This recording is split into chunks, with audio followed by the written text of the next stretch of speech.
Osho. Intuição. O saber além da lógica. Capítulo 5. Intelecto. Não sou absolutamente contra o intelecto. Ele tem os seus usos, mas eles são muito limitados, e você tem de entender as suas limitações. Se trabalha como cientista, você tem de usar intelecto. Ele é um bom mecanismo, mas é bom apenas se permanecer um escravo e não se tornar o senhor.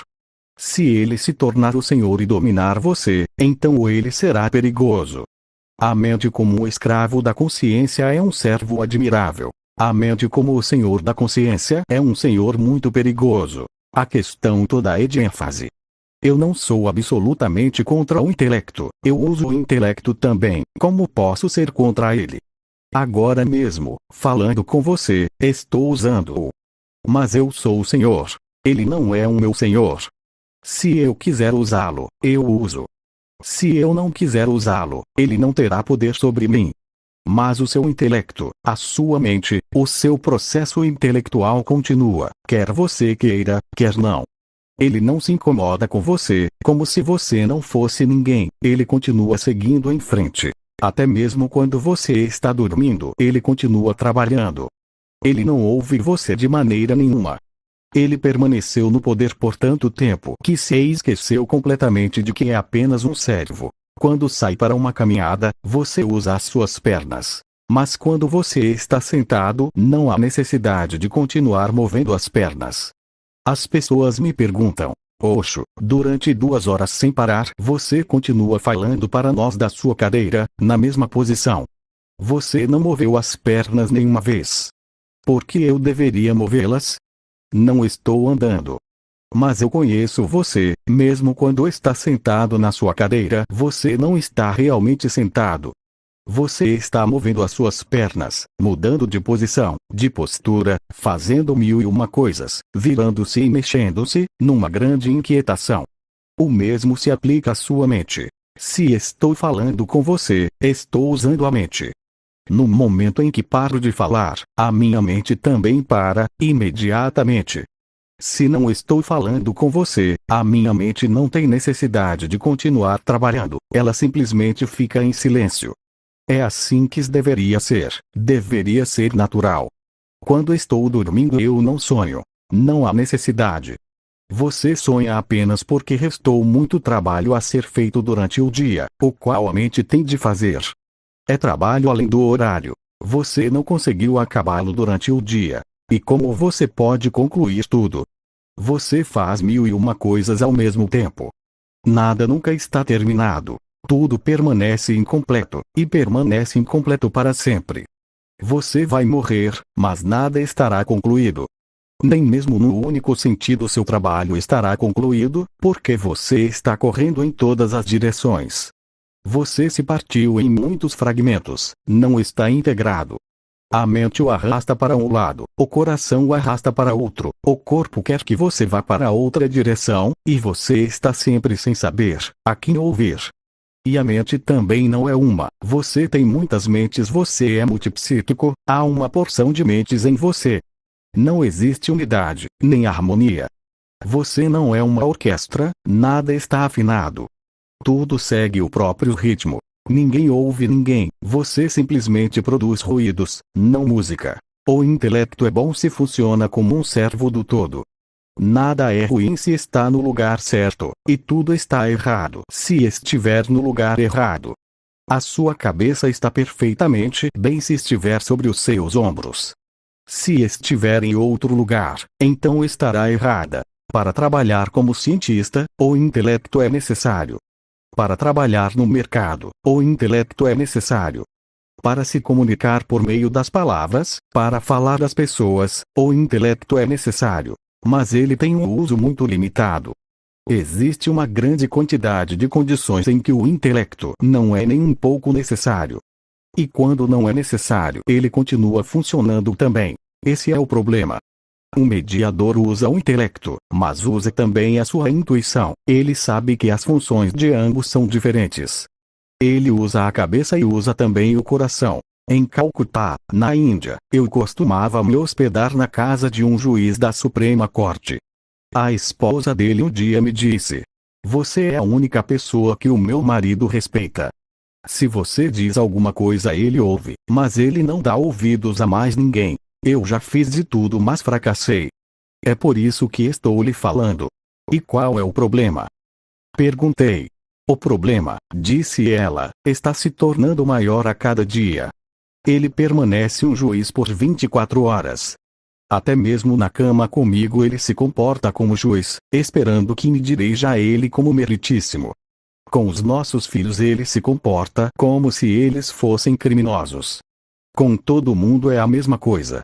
Estamos todos cansados. Ele nunca sai do tribunal. Ele interpreta o papel dele o tempo todo. Nunca se esquece disso. A coisa lhe subiu à cabeça. E ela estava certa, eu conhecia o marido dela. É bom ser um juiz quando você está no tribunal, mas no momento em que sai do tribunal, mas ele levava o tribunal para casa, então continuava a se comportar da mesma maneira com a esposa, com os filhos, com todo mundo. A esposa o temia, os filhos o temiam. No momento em que ele entrava em casa, todos se intimidavam. Um momento antes, as crianças brincavam alegremente, divertidas. De repente paravam, e a esposa se tornava séria. Imediatamente a casa se transformava no tribunal. Esse é o estado de milhões de pessoas. Elas permanecem as mesmas, elas levam o trabalho para casa. O seu intelecto é necessário.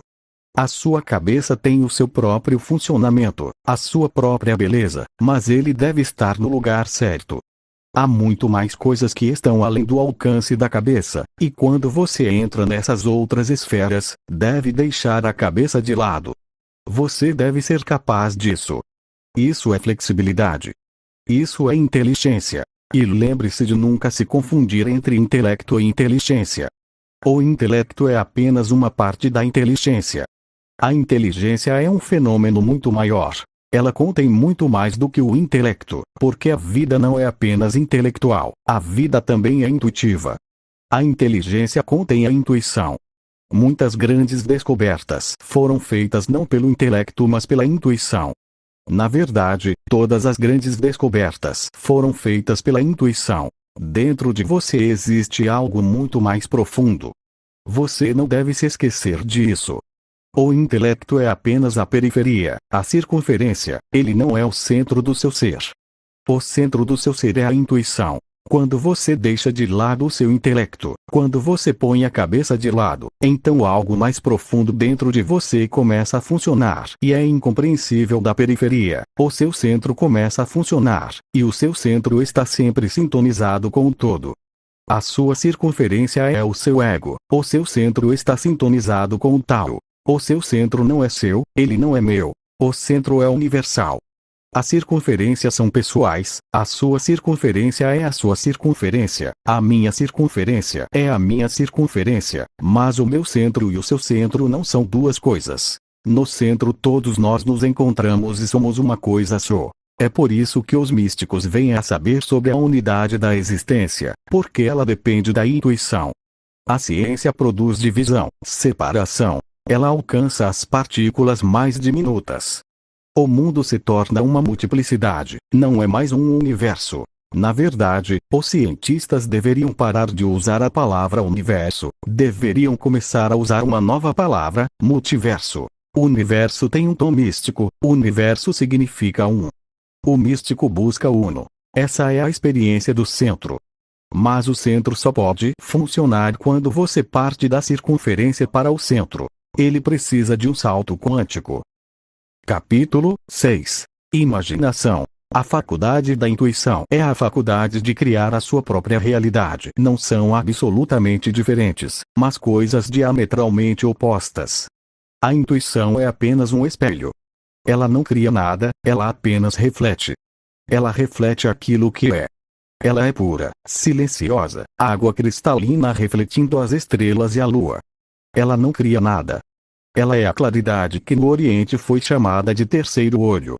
Os olhos não criam nada, eles simplesmente informam você do que existe. Porque no mundo real de vez em quando você pode desconfiar, a criar a sua própria realidade. É chamado de imaginação, essa é a faculdade de sonhar. Durante a noite, você cria muitas coisas nos seus sonhos. E a coisa mais impressionante é que durante toda a sua vida você vem sonhando todo e sabe a cada manhã que era um sonho, não real. Mas quando a noite volta, e você dorme, a sua imaginação começa a abrir as asas, nenhuma dúvida lhe ocorre, sem nenhuma dúvida você aceita a sua realidade. Essa faculdade da imaginação pode funcionar também de outras maneiras. Ela cria os seus sonhos, que você sabe que não são reais. Mas quando eles vêm e você é envolvido por eles, eles parecem absolutamente reais, mais reais do que o mundo real. Porque no mundo real de vez em quando você pode desconfiar, você pode duvidar. Por exemplo, neste momento mesmo você é capaz de duvidar se o que está vendo aqui ou ouvindo aqui é real, ou se você dormiu e está tendo um sonho. Ele pode ser um sonho. Você só vai saber quando acordar. Essa é a única distinção. Na realidade, você pode duvidar. Poderia ser um sonho, mas no sonho você não pode imaginar se é um sonho. Essa é a única distinção entre sonho e realidade. A realidade lhe permite argumentar, a imaginação não lhe permite argumentar. A mesma faculdade pode criar devaneios. Você está sentado em silêncio, sossegado, sem fazer nada, e um sonho começa a flutuar nos seus olhos. Você está acordado, mas começa a pensar sobre ser o presidente do país. Porque você está acordado, uma corrente oculta sabe que você está tendo ideias estúpidas. Mas ainda assim elas são tão doces que você continua a sonhar que se tornou um conquistador do mundo, ou o homem mais rico do mundo. Ele está acordado, mas está produzindo um sonho. Se isso se tornar demais, você perderá a sanidade mental. Você pode ir a um asilo de loucos, a um hospital psiquiátrico, e ficará surpreso em saber como as pessoas vivem da própria imaginação. Falar com as pessoas que não estão presentes, não apenas falar, mas até mesmo responder pelas pessoas, e não existe dúvida, não existe ceticismo. A imaginação pode criar um tipo de insanidade. Se ela começar a acreditar nos próprios devaneios, ela pode produzir alucinações. Até onde eu sei, os seus assim chamados santos, grandes líderes religiosos que viram Deus, que encontraram Deus, que conversaram com Deus, estão nessa categoria. O Deus deles está exatamente na imaginação deles. Existe um determinado método se você quiser conferir. O tempo necessário é de no mínimo 3 semanas, e você tem de fazer 2 coisas para preparar o terreno para criar uma alucinação. Então você poderá ver Jesus Cristo em pé à sua frente, ou Gautama Buda, e poderá entabular uma boa conversa.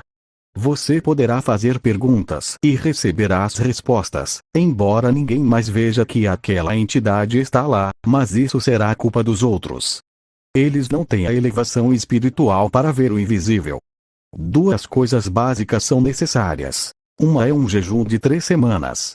Quanto mais faminto você estiver, menos a sua inteligência funciona, porque a inteligência precisa de uma determinada quantidade de vitaminas continuamente. Se essas vitaminas não forem fornecidas, o cérebro começará a perder as suas funções. No período de 3 semanas ele para de funcionar. Então a primeira coisa é fazer o intelecto dormir. É por isso que todas as religiões prescrevem o jejum como uma disciplina religiosa excelente. Mas a psicologia por trás disso é que dentro de 3 semanas a sua inteligência começa a adormecer.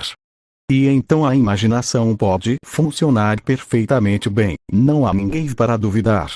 O segundo requisito é a solidão. Vá para um lugar numa montanha, numa floresta, numa caverna, onde esteja absolutamente sozinho.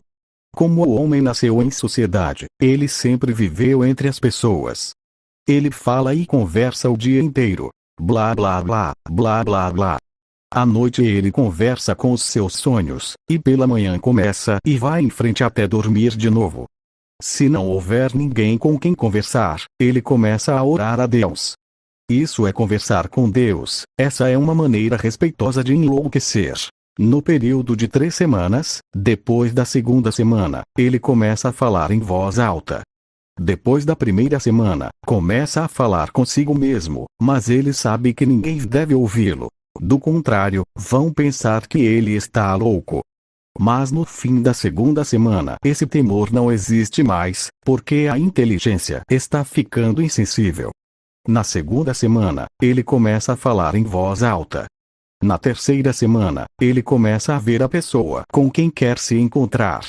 Jesus Cristo, Krishna, Mahavir, Gautama Buda, um amigo morto, ou quem quer que seja. Depois de 3 semanas, ele é capaz de visualizar a pessoa com tanta clareza que a nossa realidade comum parece ofuscada. Daí as religiões terem incentivado essas duas estratégias: jejuar e ir para um retiro isolado. Essa é a maneira científica, de ter uma experiência alucinatória. Você pode criar a sua própria realidade. Pode viver com Jesus Cristo outra vez, pode ter uma boa conversa com Gautama Buda, pode fazer perguntas e obter respostas, embora esteja fazendo as duas coisas. Mas foi descoberto que quando você faz uma pergunta, a sua voz assume um tom, e quando dá a resposta, a sua voz é diferente. Naturalmente, isso acontece em todos os hospícios por toda parte, as pessoas conversam com as paredes. Toda a história dos santos que tiveram contato com Deus, conversaram com Deus, tem de ser pesquisada com uma preocupação maior do ponto de vista psicológico. Eles não são diferentes dos loucos. Todas as suas pretensões, declarações de que são os únicos filhos de Deus, de que são o único profeta de Deus, de que são a única reencarnação de Deus, não são nada além de afirmações insanas. Será um verdadeiro choque se você puder entender que essas pessoas estavam envolvidas por alucinações. Elas criaram a sua própria realidade ao redor de si. Os seus deuses eram a sua imaginação, as suas mensagens vieram da sua própria mente, as escrituras que deixaram foram feitas por elas mesmas. Nenhum livro foi escrito por Deus, porque eu consultei todos esses livros, eles não merecem nem sequer ser considerados boa literatura, o que dizer sobre a sua santidade. Eles são uma literatura de terceira classe, mas as pessoas os veneram. Toda a história da humanidade pode ser reduzida a uma única frase. Ela tem sido a história da histeria. Todos esses santos e sábios são histéricos. Apenas muito poucos deixaram de lado a imaginação, deixaram de lado toda a mente e todas as suas faculdades, mas esses poucos não tiveram contato com Deus. Buda nunca viu nenhum Deus. Ele vivenciou apenas um enorme silêncio, experimentou a grande alegria, que permaneceu por 42 anos após a sua iluminação. A iluminação dele não foi uma ficção, porque as ficções não podem durar por tanto tempo. Os sonhos não podem transformar a vida de um homem. Depois da iluminação, ele se tornou outro homem. A alegria permaneceu com ele, assim como a respiração. Ele não conversava sobre deuses, não falava sobre céu e inferno, não falava de anjos. Ele não viu todas essas coisas. Essas coisas têm de ser criadas primeiro, você tem de se colocar numa determinada situação em que possa ver tudo quanto queira ver. E se a pessoa estiver morrendo de vontade de ver Jesus Cristo, estará pronta para fazer qualquer coisa. Jejum, isolamento, ir para um mosteiro. Em Athos, na Europa, existe um mosteiro de 1000 anos de idade, talvez o mosteiro mais antigo da Europa. Nesse mosteiro, há uma regra segundo a qual só se pode entrar nele, não se pode sair mais de lá. E dentro desse mosteiro vivem cerca de 10.000 monges. Apenas quando eles morrem, então o seu corpo é lançado por um buraco e outros cristãos que estão do lado de fora, que não são monges, dão-lhes uma sepultura. Mas os que estão dentro não podem nem ao menos sair com o morto. Então, o que aquelas pessoas fazem? Apenas cantam Ave Maria. O mosteiro é dedicado à mãe de Jesus, Maria. O dia inteiro o único trabalho deles é cantar a Ave Maria. Jejum, isolamento do mundo. Logo eles começaram a ter alucinações de que a mãe Maria os visita. Eles têm as suas celas, vivem sozinhos, isolados uns dos outros. Eles não podem conversar entre si, apenas com o abade. Nesses 1000 anos, nenhuma mulher pôde entrar no mosteiro, nem mesmo um bebê de 6 meses. Esses monges estão sentados sobre verdadeiros vulcões de energia sexual reprimida. Essa energia sexual reprimida também ajuda a criar alucinações. Todo mundo sabe que os rapazes começam a ter alucinações sobre garotas e que as garotas começam a ter alucinações sobre rapazes. Os seus sonhos tornam-se cada vez mais sensuais. O sexo se torna um fator dominante em sua mente. E por causa desses monges terem reprimido o sexo e estarem jejuando, vivendo no isolamento, só pensando em Jesus Cristo ou na Ave Maria, naturalmente eles começam a ter alucinações.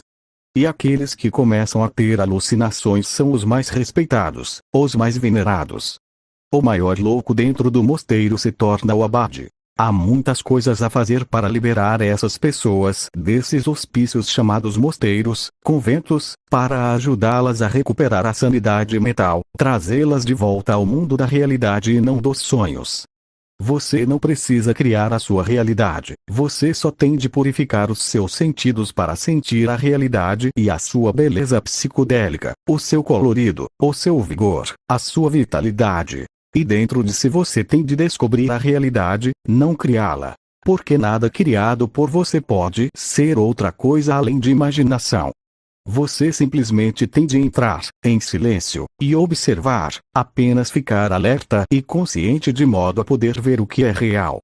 E aqueles que viram a realidade dizem que você sente um enorme silêncio, uma grande alegria, uma infinita felicidade, imortalidade. Mas você não vai ver nenhum Deus, e não vai ver anjo nenhum. Essas coisas têm de ser criadas para serem vistas. A intuição, a imaginação, o intelecto, tudo isso tem de ser transcendido. Você tem de chegar a um ponto em que está além da mente. Uma profunda serenidade, um frescor e uma calma. Essa é a sua verdadeira natureza. Essa é a sua natureza búdica. Isso é o que você é, esse é o material de que você é feito, e esse é o material de que todo o universo é feito. Podemos chamá-lo de consciência universal, podemos chamá-lo de divindade universal, qualquer nome serve. Mas lembre-se, milhões têm se enganado com a imaginação. E é muito simples, muito fácil, só se precisa seguir uma determinada estratégia e então criar a realidade. Uma vez eu estava hospedado na casa de um amigo. Na Índia existe um festival sagrado, e nesse festival as pessoas usam algo semelhante à marijuana, e isso se chama bhang. O homem na casa de quem eu estava hospedado era também um professor na mesma universidade em que eu estava, um homem muito simples e bom. E eu havia dito a ele: não faça essa idiotice. Mas ele foi a uma reunião com alguns amigos e eles conseguiram servir a ele doces que estavam cheios de marijuana, e algumas bebidas geladas também cheias de marijuana. Ele não voltou para casa. No meio da noite eu tive de ir procurá-lo. O que havia acontecido? Ele estava em pé, nu, rodeado por uma multidão, gritando obscenidades, e as pessoas atiravam pedras nele. Não conseguia entender o que acontecera. Detive as pessoas, dizendo: eu conheço este homem. Ele está se comportando como se estivesse drogado. Tentei vesti-lo, mas tive dificuldade, pois ele resistia bastante. Eu tentava vestir-lhe as calças e ele as arrancava. E depois ele saiu correndo. Eu não conhecia direito a cidade, mas ele a conhecia bem.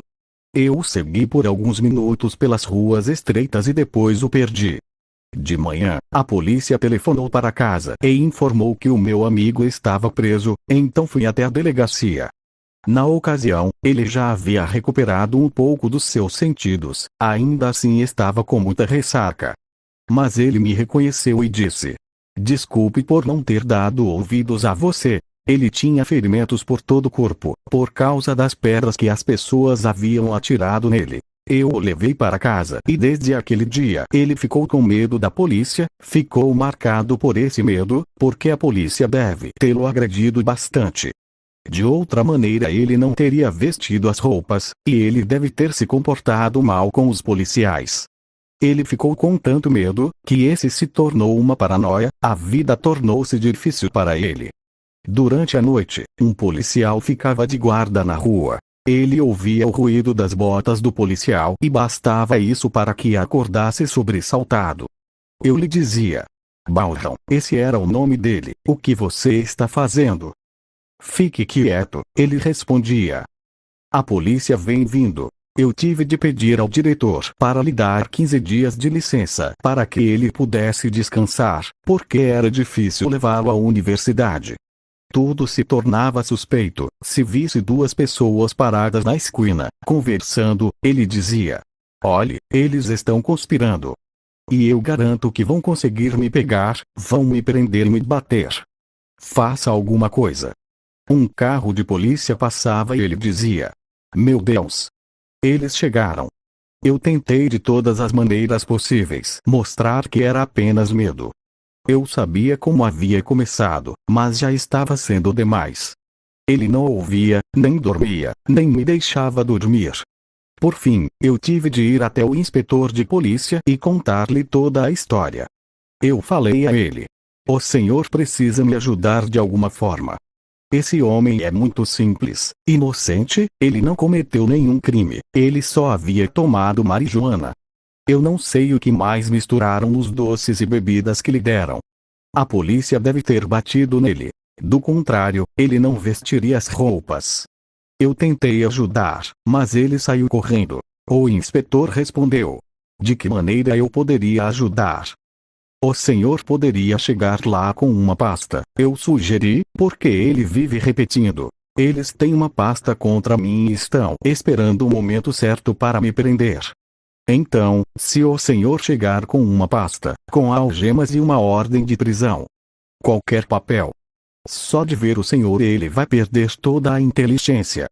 E chegue durante a noite, ele tem de ser preso à noite. E então eu vou lhe persuadir, vou lhe dar 5.000 rúpias para deixar o pobre homem em paz. E, muito relutantemente o senhor deve deixá-lo ir, e eu vou lhe pedir para queimar a pasta. Então o senhor queima a pasta, e enquanto está nos deixando ir, diz-me de modo que ele possa ouvir.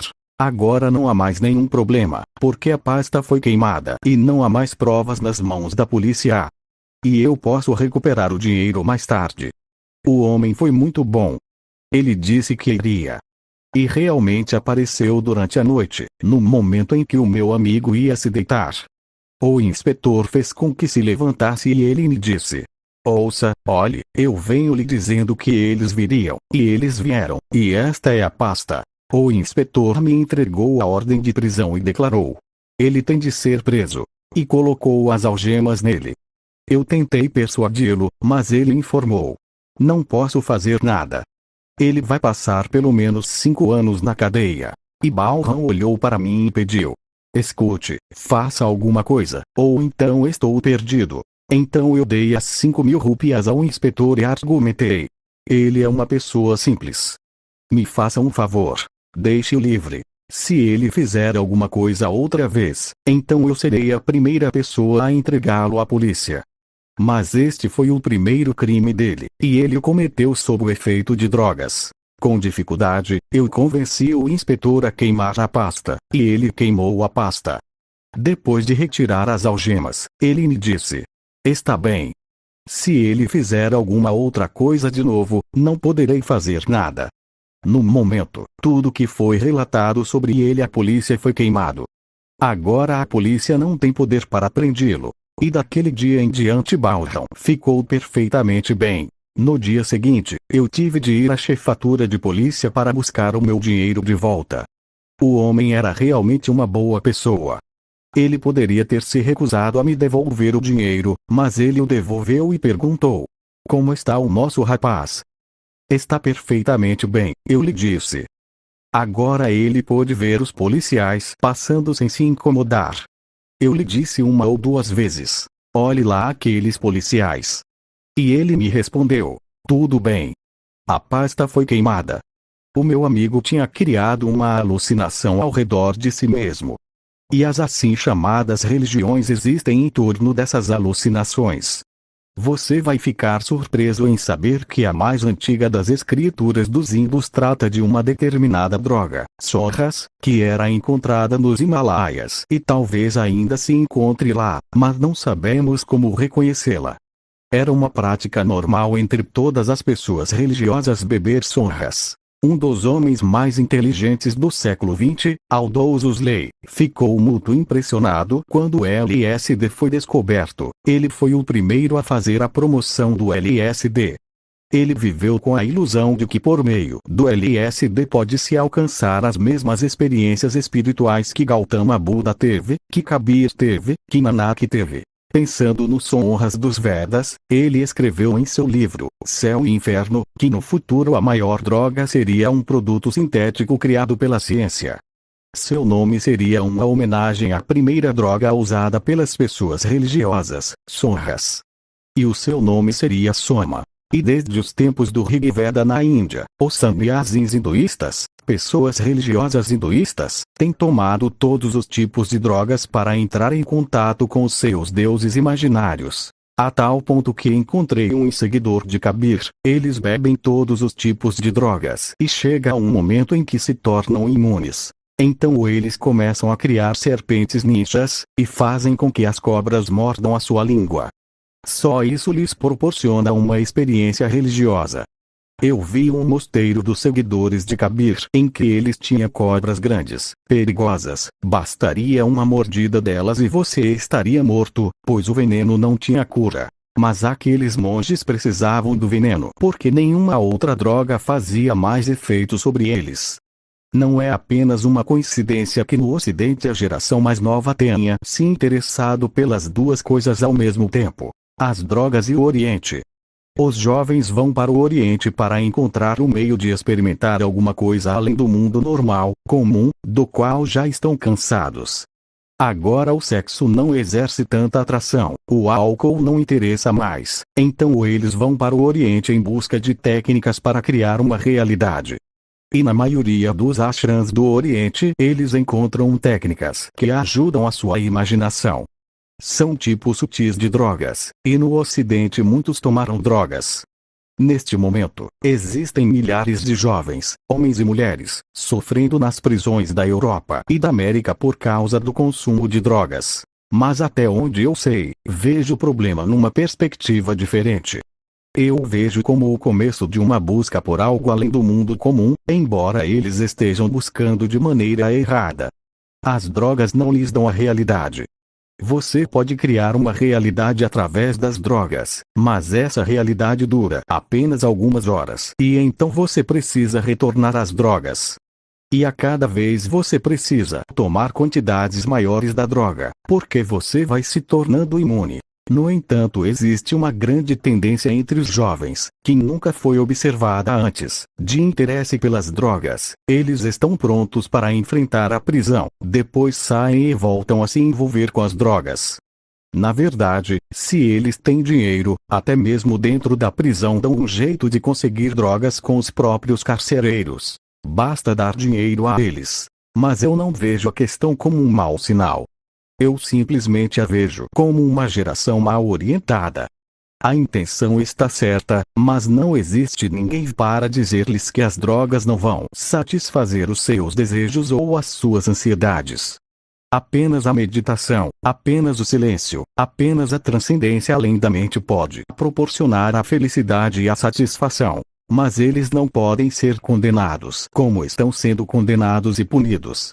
A geração mais velha é responsável, porque não oferece alternativas. Eu proponho a única alternativa. Quanto mais você meditar, menos vai necessitar de alguma outra coisa. Não precisa criar uma realidade porque começa a ver a própria realidade. E uma realidade criada é simplesmente falsa, é um sonho, talvez um sonho doce, mas um sonho é um sonho, afinal de contas. A sede está certa, apenas eles estão andando a esmo. E os seus líderes religiosos, os seus líderes políticos, os seus governos e as suas instituições educacionais não são capazes de lhes dar a orientação correta. Eu considero tudo isso como um sintoma de uma grande busca, a qual tem de ser bem recebida. Apenas se deve dar as orientações corretas, que as velhas religiões não podem dar, que a velha sociedade é impotente para dar. Nós precisamos, urgentemente, do nascimento de uma nova humanidade. Nós precisamos, urgentemente, mudar toda essa doença e essa coisa horrível que está destruindo muitas e muitas pessoas no mundo. Todo mundo precisa se conhecer, conhecer a própria realidade.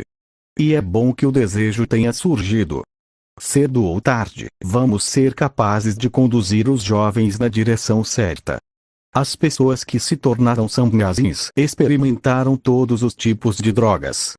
E quando elas se tornaram sannyasins e começaram a meditar, pouco a pouco seu interesse pelas drogas desapareceu. Agora elas não precisam mais das drogas. Não foi preciso nenhuma punição, nenhuma cadeia, só a orientação correta, e a realidade é muito gratificante, é como uma bênção que lhe satisfaz completamente. A existência lhe dá, em tal abundância, riqueza de ser, de amor, de paz, de verdade, que você não pode pedir mais. Você não consegue nem sequer imaginar mais. Gratidão por participar do nosso canal Infinite Discovery. Obrigado.